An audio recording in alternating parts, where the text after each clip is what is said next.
దేశంలో ఉన్న అన్ని రాష్ట్రాల ముఖ్యమంత్రుల్లో ఎవరు ఎక్కువ ప్రజాదరణ కలిగి ఉన్నారు అనే అంశంపై తాజాగా ఓ నేషనల్ మీడియా ఒక సర్వే నిర్వహించింది. అయితే ఇందులో దేశంలోనే మోస్ట్ పాపులర్ సీఎం ఎవరు అనే విషయాన్ని వెల్లడించింది. దీంతో పాటు మొదటి 5 స్థానాల్లో ఉన్న సీఎంల పేర్లను ప్రకటించింది. అయితే ఈ టాప్ 5లో తెలుగు రాష్ట్రాల ముఖ్యమంత్రులు రేవంత్ రెడ్డి, జగన్మోహన్ రెడ్డి లేకపోవడం గమనార్హం. అంతేకాదు దక్షిణ భారతదేశం నుంచి కూడా ఒక్క ముఖ్యమంత్రి కూడా ఈ మొదటి 5 స్థానాల్లో చోటు దక్కించుకోలేదు. దేశంలో అత్యంత పాపులారిటీ ఉన్న ముఖ్యమంత్రుల జాబితాలో ఒడిశా సీఎం నవీన్ పట్నాయక్ అగ్రస్థానంలో నిలిచారు. ఆ తర్వాత స్థానంలో ఉత్తరప్రదేశ్ ముఖ్యమంత్రి యోగి ఆదిత్యనాథ్ నిలిచారు. 3వ స్థానంలో అస్సాం సీఎం హిమంత బిశ్వ శర్మ, 4వ స్థానంలో గుజరాత్ ముఖ్యమంత్రి భూపేంద్ర పటేల్, 5వ స్థానంలో త్రిపుర సీఎం మాణిక్ సహా ఉన్నారు. దేశంలోనే మోస్ట్ పాపులర్ సీఎంగా ఒడిశా ముఖ్యమంత్రి నవీన్ పట్నాయక్ నిలిచారు. అయితే ఇప్పటివరకు మన దేశంలో అత్యధిక కాలం ముఖ్యమంత్రిగా బాధ్యతలు చేపట్టిన వ్యక్తిగా నవీన్ పట్నాయక్ నిలిచారు. ఆయన 52.7% ప్రజాదరణతో తొలి స్థానాన్ని దక్కించుకున్నారు. 2000 నుంచి ఒడిశా సీఎంగా ఉన్నారు. 2 దశాబ్దాలకు పైగా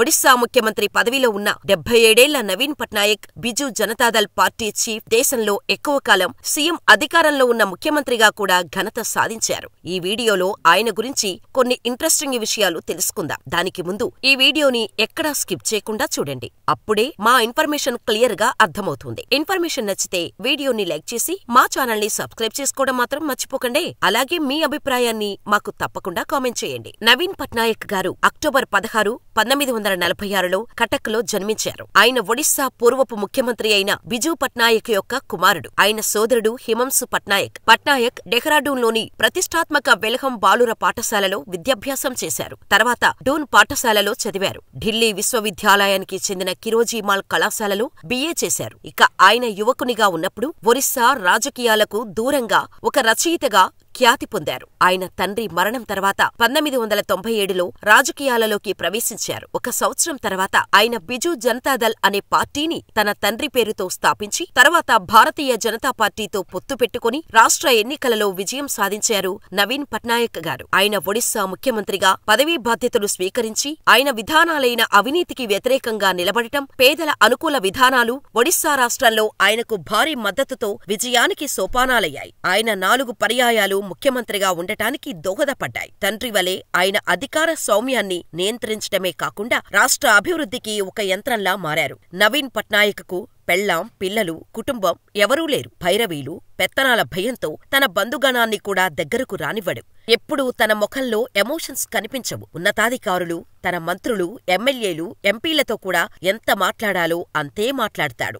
ఎవరూ తన దగ్గరకు తన సర్కిల్ వెళ్లరు. తను కూడా పని ముగిసిందంటే చాలు ల్యాప్టాప్ తీసుకుని ఓ సిగరెట్ ప్యాకెట్తో బెడ్రూంలోకి వెళ్లిపోతాడు. అత్యవసరమైతే తప్ప ఇక ఎవరూ తనను డిస్టర్బ్ చేయటానికి వీల్లేదు. ఎంత కఠిన హృదయుడో కదా అనిపిస్తోందా? ఏ బంధాలు లేకుండా, సంపాదన కక్కుర్తి లేకుండా వ్యవహరిస్తున్నాడు కాబట్టే 25 ఏళ్లుగా తనను ఎవరూ ఆ సీఎం కుర్చీ మీద నుంచి ఇంచు కూడా కదిలించలేకపోతున్నారేమో. అయినా రాతిలోపల కూడా కొన్నిసార్లు జల ఉంటుంది. నవీన్ కూడా అంతే. నిర్వికారంగా కనిపించే ఆయన 12 దేశాలకు చెందిన ప్రవాస ఒడస్సీల ఎదుట వేదిక మీద కన్నీళ్లు పెట్టుకున్నాడు. అసలు అనేక ఎత్తుపల్లాల నడుమ కూడా ఏ ఎమోషన్స్ చూపించని ఆయన కన్నీళ్లు పెట్టుకోవడాన్ని చూసి ఒడిశా నుంచి వెళ్లిన ఉన్నతాధికారుల బృందం ప్లస్ వేలాది మంది ప్రవాస ఒడిస్సీలు ఉస్తిపోయారు. ఆ సంఘటన ఏంటో ఇప్పుడు చూద్దాం.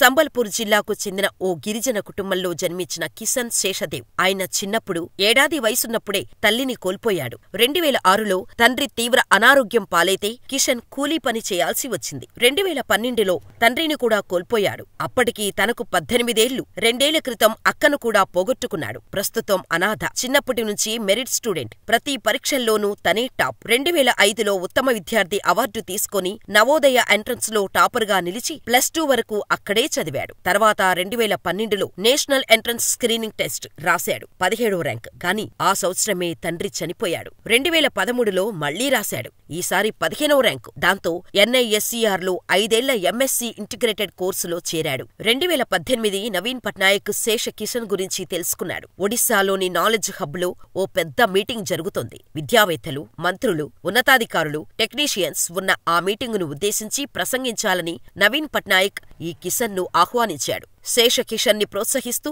అతనికి అప్పట్లో ₹1,00,000 సహాయం చేసిన నవీన్ పట్నాయక్ ఫేస్బుక్లో ఓ పోస్టు పెట్టారు. ఆ పోస్టులో ఇలా రాసుకొచ్చారు: మీకోసం తెలుగులో సంబల్పూర్లోని ఒక గ్రామంలో పశువులను మేపడం నుండి జర్మనీలోని గోటింగన్లోని ప్రతిష్టాత్మకమైన జార్జ్ ఆగస్టు యూనివర్సిటీ గొట్టింజన్లో స్థానం సంపాదించిన రసాయన శాస్త్రవేత్త శేషకిషన్ను కలవటం నాకు చాలా ఆనందంగా ఉంది. అయితే ప్రతిభ మరియు సంకల్పం జీవితంలోని ప్రధాన ప్రతికూలతను ఎలా అధిగమించగలదో నిరూపించిన అతని అద్భుతమైన కథ నా మనస్సును తాకింది. నిరాడంబరమైన వ్యవసాయ కుటుంబంలో జన్మించిన అతను లేత వయసులో తల్లిని మరియు యుక్త వయసులో తండ్రిని కోల్పోవడంతో తీవ్ర వ్యక్తిగత విషాదాన్ని చవిచూశాడు. ఎన్నెన్నో పోరాటాలు, బాధలు ఎదురైనా కూడా తన కలలను వమ్ము చేసుకోకుండా వాటిని సాధించేందుకు కృషి చేశాడు. అతను జౌహర్ నవోదయ విద్యాలయంలో పాఠశాల విద్యను పూర్తి చేసిన తర్వాత అతను national institute of science education and research లో ఎంపికయ్యాడు. అక్కడ అతను ప్రతిభ కనబరిచాడు. ఒక మంచి రసాయన శాస్త్రవేత్తగా అతను ప్రతిష్టాత్మక అంతర్జాతీయ పత్రికలలో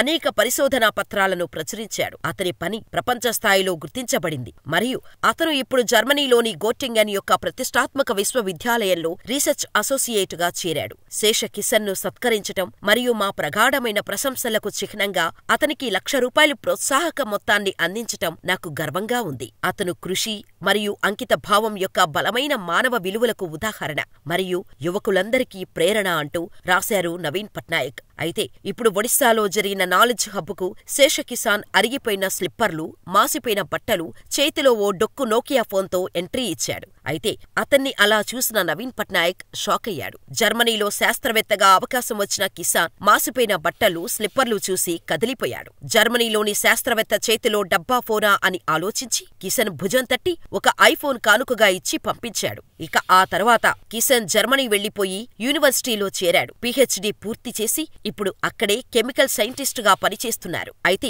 2014లో నవీన్ పట్నాయక్ రోమ్ వెళ్లారు. దాదాపు 12 యూరప్ దేశాలకు చెందిన ప్రవాస ఒడిస్సీలను పిలిచారు ఓ మీటింగుకు. శేషదేవ్ కూడా జర్మనీ నుంచి రోమ్ వెళ్లాడు. అందరి ఎదుట శేషదేవుకు కాసేపు మాట్లాడే ఛాన్స్ దొరికింది. తన చేతిలోని ఐఫోన్ పైకి లేపి ఊపుతూ ఇదేమిటో తెలుసా అంటూ ముఖ్యమంత్రి తనకు ఏ సందర్భాల్లో ఎలా అండగా నిలిచాడో ప్రతి క్షణాన్ని గుర్తు చేసుకుంటూ ఎమోషన్తో చెబుతూ పోయాడు.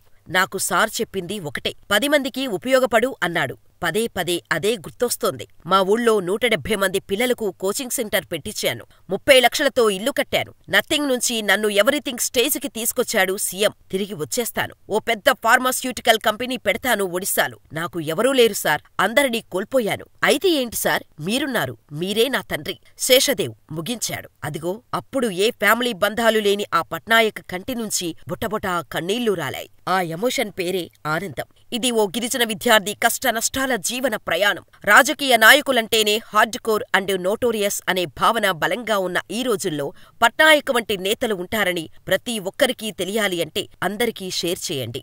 అసలు కొడుకే ఆదర్శ నాయకుడు అంటే తండ్రి అంతకు మించిన లెజెండ్. వ్యక్తిత్వం, నడత అనే కోణంలో వర్తమాన రాజకీయ నాయకుల్లో నవీన్ పట్నాయక్కు మిగతా వాళ్లు కొన్ని మైళ్ల దూరంలో ఆగిపోయి ఉంటారు. ఒక నాయకుడు మరణిస్తే సాధారణంగా ఏం చేస్తారు? తన స్థాయిని బట్టి వీలైతే అధికారిక లాంఛనాలతో అంత్యక్రియలు చేసే సందర్భంలో జాతీయ పతాకాన్ని కప్పుతారు. తుపాకులు గాలిలోకి పేల్చి గౌరవ వందనం సమర్పిస్తారు. అది జాతి సమర్పించే అత్యున్నత గౌరవం. కాని 3 దేశాల జాతీయ పతాకాలను కప్పుకొని ఈ లోకం నుంచి నిష్క్రమించాడు బిజూ పట్నాయక్. అత్యంత అరుదైన విశేషం, ఆయనకు సొంతంగా ఓ బోయింగ్ విమానమే ఉన్న అసెంబ్లీకి మాత్రం సైకిల్పైనే వెళ్లేవాడు. పేదలకు సామాజిక న్యాయం అందేలా పోరాడేవారు బిజూ పట్నాయక్. బిజూ పట్నాయక్ అంటే ఒడిశాలోనే కాదు, ఇతర రాష్ట్ర రాజకీయ నాయకులు ఆయన గురించి తెలిసిన వాళ్లు కూడా ఎంతో గౌరవిస్తారు. అంతటి మహానుభావుడు అయిన తండ్రి విషయంలో నవీన్ పట్నాయక్ గారు చేసిన పని గురించి తెలిస్తే షాక్ అవటం గ్యారంటీ. పూరీలోని శ్మశాన వాటికలో అభివృద్ధి పనులలో భాగంగా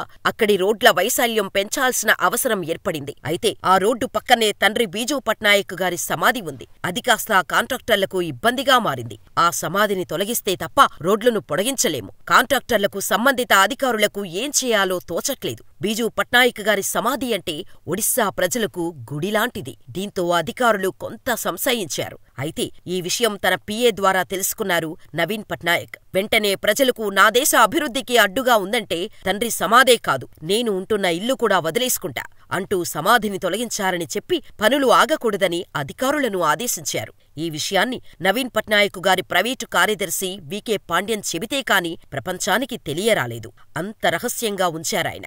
చాలా రోజుల క్రితం ఈ ఘటన జరిగినా ఆ మధ్యకాలంలో దుబాయ్లో నిర్వహించిన ఒడిశా దివస్లో ఆయన మాట్లాడుతూ ఈ విషయాన్ని వెల్లడించారు. అందుకే నవీన్ను ఒడిశా ప్రజలు అంత ఇష్టపడుతున్నారు. ఇలాంటి కొన్ని కారణాల వల్లే ఇప్పుడు దేశంలో నెంబర్ 1 సీఎంగా ప్రశంసలు అందుకుంటున్నారు ఆయన. మరి నవీన్ పట్నాయక్ గారిపై మీ అభిప్రాయాన్ని మాకు కామెంట్ చేయండి. ఇలాంటి మరెందరో గొప్ప వ్యక్తుల రియల్ లైఫ్ స్టోరీస్ కోసం మన ఛానల్ని సబ్స్క్రైబ్ చేసుకుని ఈ వీడియోని లైక్ చేయండి. మరో అద్భుతమైన ఇన్ఫర్మేటివ్ వీడియోతో మళ్ళీ కలుద్దాం. అంతవరకు ఇక్కడ కనిపిస్తున్న ఈ వీడియోలని కూడా చూసేయండి.